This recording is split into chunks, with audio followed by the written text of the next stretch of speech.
Hey there, horror fiends. James J. Coker here with a new episode of Hidden Horrors.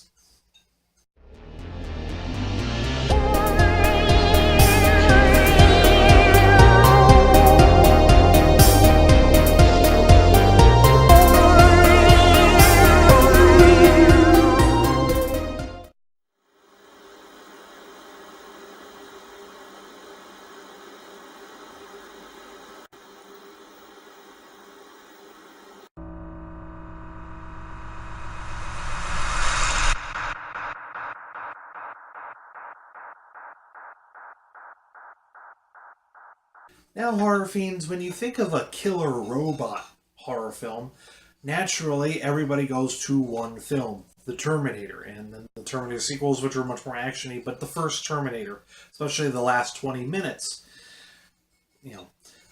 But I'm here to tell all of you, dear horror fiends, that there is another killer robot movie out there that is really, really, really good, very visually stunning, and it's a damn shame that most people don't even know about it. And that is the little talked about movie from South African director Richard Stanley, Hardware. Hardware takes in a post-apocalyptic America after a sort of great nuclear war where life is just absolute shit. It's overpopulated, there's radiation everywhere, there's extreme heat waves, there's this red hue and red sky throughout everything, and life is just miserable for the whole country. That is where we meet Moses, played by American Horror Stories' Dylan McDermott, an ex-soldier who spends most of his time scavenging for metal parts to sell in the radiation zones, only to come across another drifter and scavenger and buys a mysterious robotic metal skull from him for $50, thinking that'll be a good gift for his girlfriend, who is a metal sculptor. He ends up giving the skull to his girlfriend, spending some much-needed time with her, and where the girlfriend ends up creating like a mural of the skeleton.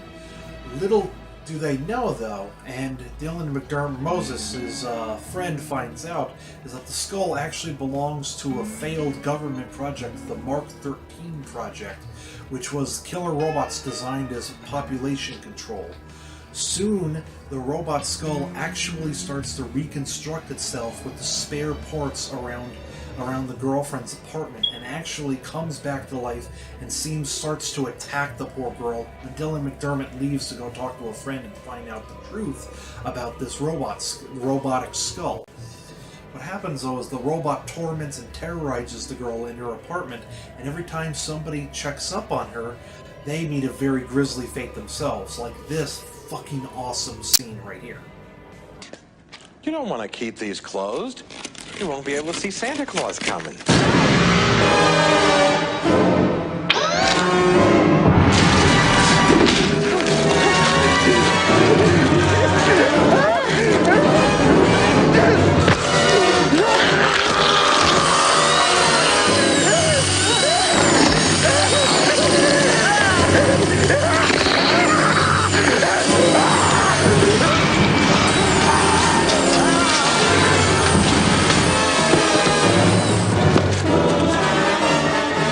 Soon, Dylan McDermott's character, Moses, finds out the truth about the Mark 13 robot and rushes over back to his girlfriend's apartment, only while he can't get in through the door, and finally the robot is tormenting the poor girl.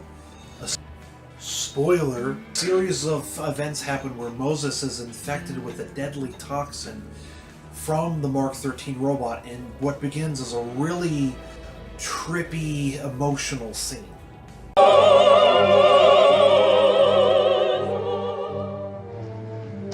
Kill him. Jill, you can kill him. You can. You can.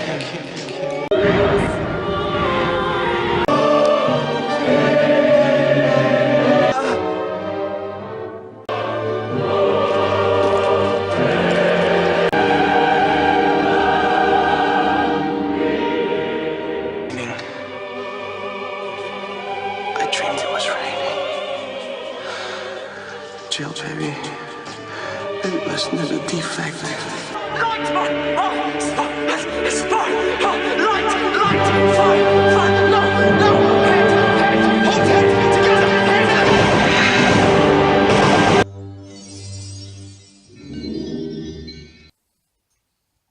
It's only there that the robot then continues to torment the girlfriend, only to lead to a climactic showdown between the girl and the robot. So you can say it's pretty much like the last 20 minutes of Terminator, like pretty much a robotic slasher movie just set in a post-apocalyptic, twisted metals kind of setting. Now, where do I begin with this awesome movie? First and foremost, it was directed by visionary director and all-around cool, interesting, weird guy, South African guy, Richard Stanley, who went on to do Dust Devil and was almost going to do the 90s Island of Dr. Monroe remake, but unfortunately stuff happened with that one. Hardware boasts his visionary style to an absolute max. We're given a sort of dark, foreboding red filter and color correction throughout the whole movie, setting the sort of depressing, apocalyptic nature of the film.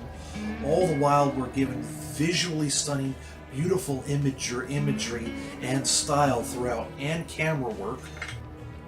All the while, we're given a sort of trippy and nightmarish nature throughout the whole thing, along with the great Argento-style lighting throughout, too.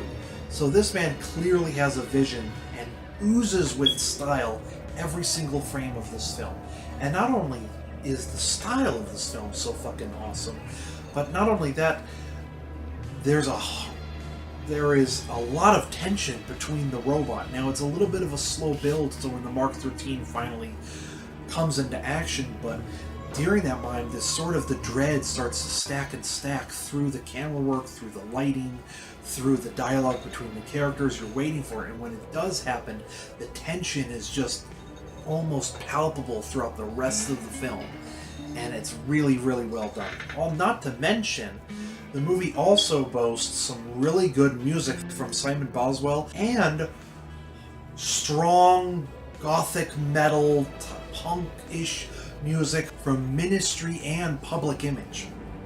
Also, speaking of rock and roll in this, there's a radio DJ voice that comes on several times in the movie, and that is, the radio DJ is actually Iggy Pop, as talking about his industrial-sized dick. This is Angry Bob, the man with the industrial dick, coming at you loud and clear on WAR Radio. Rise and shine, folks. It's a beautiful day. Just look at that sky. It's a work of art. Ha! Nature never knew colors like that. And a friendly reminder, when you look at it, be sure to wear your shades. The radiation count's way up and the heat wave ain't expected to let up either. Weather control tell us it'll probably hit 110 downtown before nightfall. As for the good news, there is no fucking good news. So let's rock. And the taxi driver in the movie is actually cameoed by Lemmy from Motorhead. That, after rewatching this movie after so many years, that even took me by surprise. I was like, yes, Lemmy. You guys like music? Check these guys out.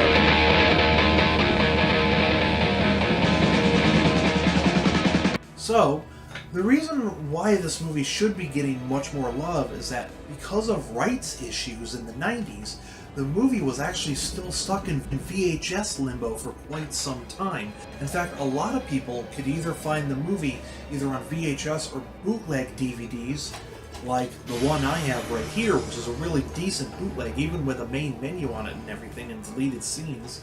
You can only find it on VHS and bootleg DVD for years and years, up until about 2009, 2010-ish, when distribution company Severin actually put out a much-needed official DVD and Blu-ray of it right here that actually had much better picture quality and fixed some of the color correction, well, changed some of the color correction in certain scenes, like right here.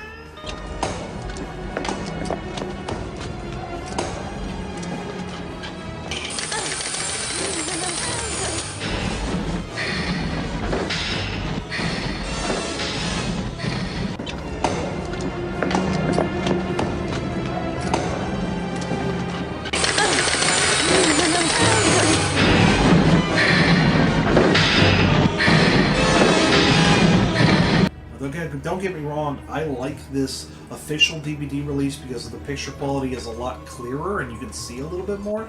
But granted, that ending bathroom scene, I actually like the yellow lighting versus the clear lighting, but that's just me.